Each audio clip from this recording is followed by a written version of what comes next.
What's up? 7 tips to ace the Army Combat Fitness Test. So, the Army Combat Fitness Test, right? If you're a candidate, you're trying to get into the U.S. Army, you're probably familiar that you have to pass the Army Combat Fitness Test. And if you're struggling, you're like, how do I get through this? With a smart training and a clear plan, you can crush it. I'll be sharing some tips on how to ace the test and stand out, whether you're preparing to join the Army or maybe you're already in and you just want to improve your score to push your fitness to new heights, or maybe you're not in the military at all, but you're like interested, hey, how can I get myself in shape, kind of like these Army guys and gals, so you could get yourself strong, fast, and just make yourself a more well-rounded athlete. So here's some quick stats though to just really ponder about. Did you know that over 31% of young adults ages 17 to 24 are disqualified from joining the Army due to obesity? They're just too heavy to join. And then overall, 71% of adults in general will just not qualify due to fitness or health disqualifications, whether it's physical health or some other medical conditions. But obesity is a big portion of that. And, if you're watching this and you're struggling to get in, yes, there are people who can get waivers and stuff, but then they still have to like meet weight within a year or so. Better yet, if you could prepare yourself to also lose weight, if you're not already at a healthy weight, and if you're not sure if you're a healthy weight, just do the BMI calculator. There's a lot of sites you can plug in your height and weight and the BMI. And then if you're like, oh, I want more accuracy, there's body fat percentage where you could get a certain body fat measurement and see, hey, what's your actual total body fat percentage, right? If you're a male and you're like 25% or greater body fat, that's actually considered the overweight obese category. And if you're a woman and it's over like 30% body fat, that's also considered obese. So make sure, or overweight category. So make sure you try to get that lean out. Now, you don't have to be very thin, but you shouldn't also be carrying excessive body fat, especially if you're trying to perform your best, be able to run and lift and do multiple athletic endeavors, kind of like what the Army Combat Fitness Test challenges its candidates to do. And you also should understand the standards, right? If you're a candidate, you're trying to get in, you should know, hey, what the scores, what are the minimum standards and what is like the maximum standard? Like, so it's scored at 600 points total at the different events, right? 100 points is the maximum, 60 points are the minimum. You should see, okay, where do you fall? Are you at the minimum, or can you even meet the minimum standard, right? Maybe you're struggling with your fitness and you're having a hard time just getting to the minimum. Or maybe you wanna max out the events and you wanna like do your best. Hey, how close can you get to the 100? Can you ace all the events? So just look that up. There's tables online for the Army where you could look up your age, your gender, and then you can look up the different events and how the scores you would need. And I'll share some examples based on kind of a 25-year-old. So next, we're going to talk about each individual event. How to master those individual events. So the first event is the 3 rep max deadlift, right? So this is where you deadlift the maximum forward with a hex bar. So the hex bar deadlift. And the max score, if you're a 25-year-old, would be a male, would be 340 pounds. And if you're a female, it would be 230 pounds. To train for that, you're going to obviously have to do strength training, at least 2 to 3 times a week of strength training. And you're going to have to train the deadlift in specifically. So there's different variations. You could obviously train the exact movement that's in the hex bar deadlift pattern, but you can also train traditional deadlifts with a straight bar, Romanian deadlifts, hip thrust, sumo deadlifts. And you can cycle through these different exercises and also do isolation work for like the hamstrings and low back to kind of strengthen those muscles in isolation that support or part of the deadlift. Even your grip as well is part of the deadlift, and rows. And as you strengthen that, you could retest yourself every few weeks. Okay, are you getting closer to, are you getting strong with the deadlift or so? Now, some people, if you're a bit older, you may require like a longer training cycle. It may take you like 2 months or 3 months to see like big jumps if you're more advanced, because now you're already kind of getting closer to your peak. But if you're a complete beginner, sometimes a lot of beginners will see big changes in just 6 to 8 weeks versus like, 3 to 4 months. Okay, so that's the strengthening your deadlift.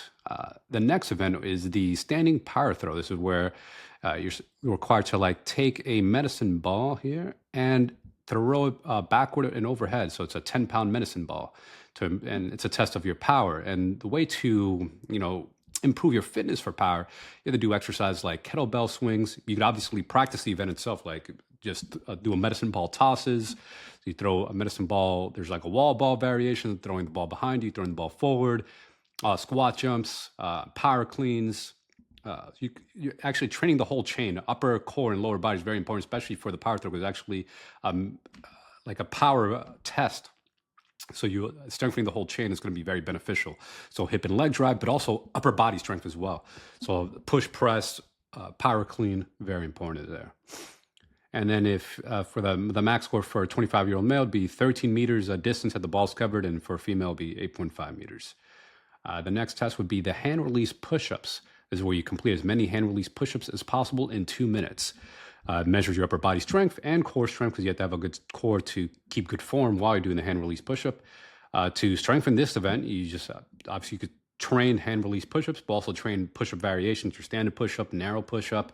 You could also train chest press, bench press, dips, some of the muscles in isolation, 8-count push-ups, bird dog, banded chest press. Also train this 2 to 3 times a week. And then in addition to the deadlift and the power throw as well, you kind of want to train these like 2 or 3 times a week with the different variations in what I call accessory lifts or supplemental exercises to make you stronger in those different events. And, keep track of your progress. So every couple of weeks, okay, see, hey, are you doing more push-ups here? So then for men, it's 61 repetitions if you're 25 years old. And for women, it's 50 reps for the hand release push-up. This is for a perfect score for 100, right? The minimum score would just be 10 reps for both men and women for the minimum score for a 25-year-old.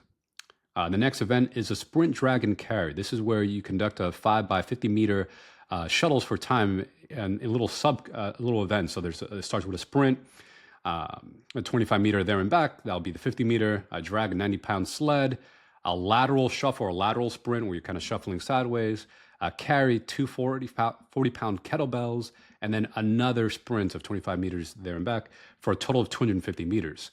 So how do you train for this type of event? One, you could actually train those different little events in isolation, right? You could do sprints, do 50 to 100 meter sprints, shuttle runs, going the lateral shuttle runs as well to train the lateral movements, drug sleds, getting a weighted sled, pulling it, pushing it. You could train both directions. I understand this is a drag where you're pulling it.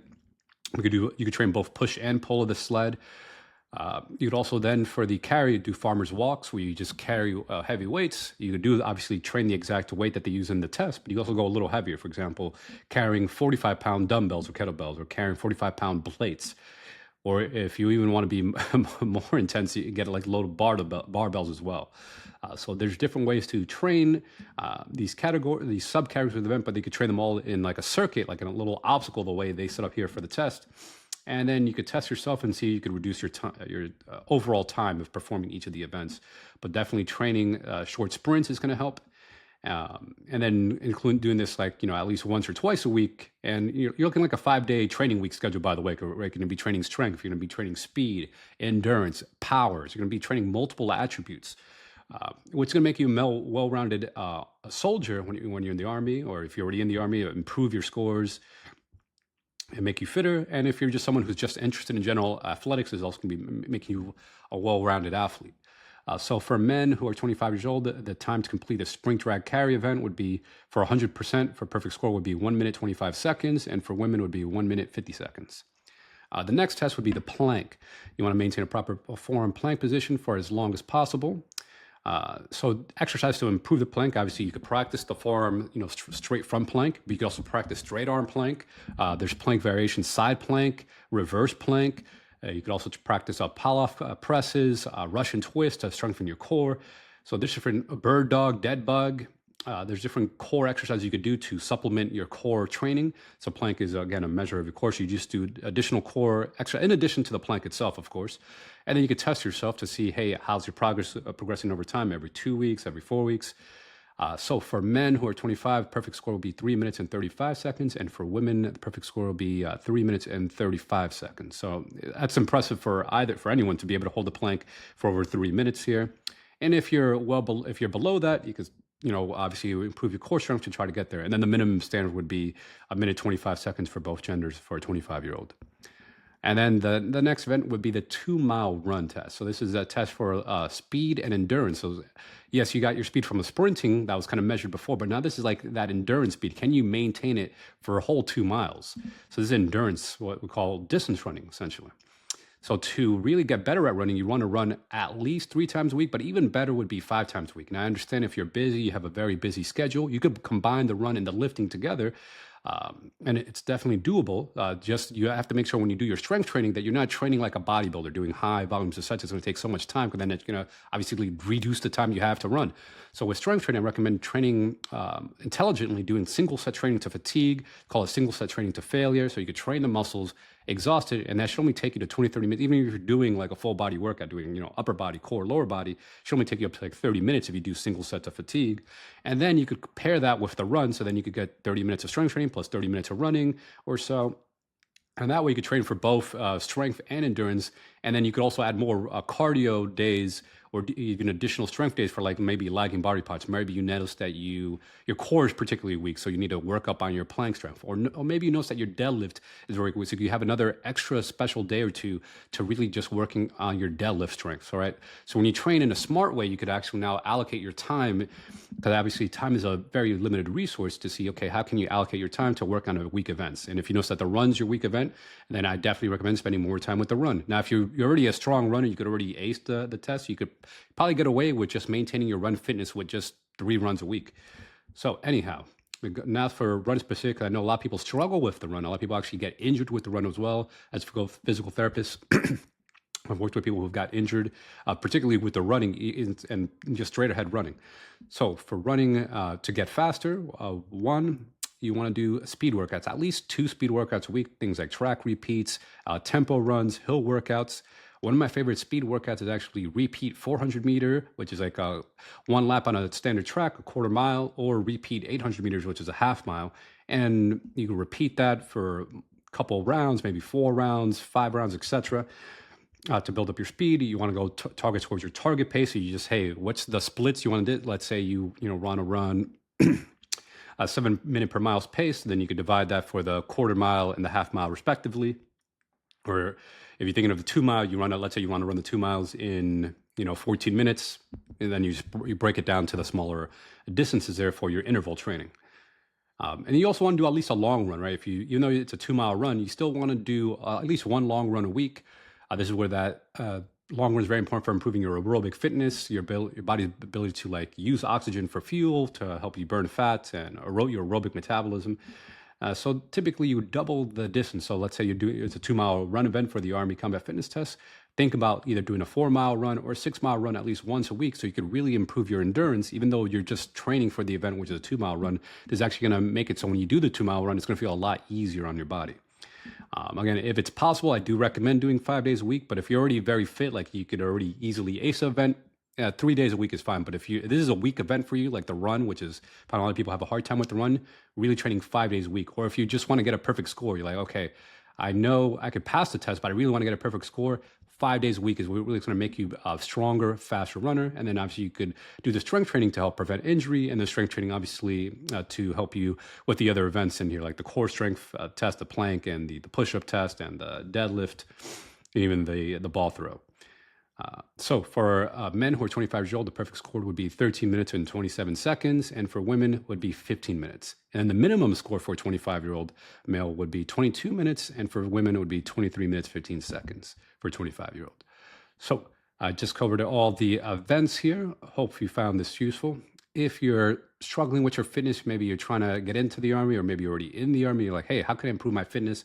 Maybe you notice that you're particularly weak in the run, or even other events as well, because I also have a background helping folks improve their general fitness and conditioning, both in the strength, power, and running endurance sprints. If you need help with that, check out, I have a free training that I put here. It's actually designed also for military candidates and people trying to pass fitness tests. I'll drop the link for the free training. If you really want additional support, reach out to me, and we could also hop on a strategy call. We talk about like one-to-one coaching as well. Anyways, take care.